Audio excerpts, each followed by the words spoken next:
I pozdrav svima ljudi, dobrodošli na novu epizodu. Danas ljudi htio sam vam pokazati ovu kuću. Kao što vidite, ovdje ima sve, ima pikada, ima pecov. Ok, ljudi, vrata. Vamo na to je ljudi bilo to. Ovdje ovako sve moram past.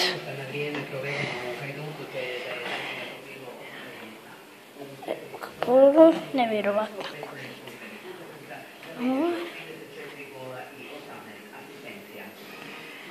Ok ljudi. Hrana, dobro ovdje vidi da mraza. Tu je sve to vidjeli, ovdje imamo, ovo je kućica od pasa, televizija, dobro.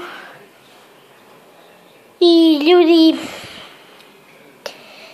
to je bilo to za epizode nas da svidla. Ako je, obavezno ostavite like, a mi se vidimo u sljedećoj. Pozdrav!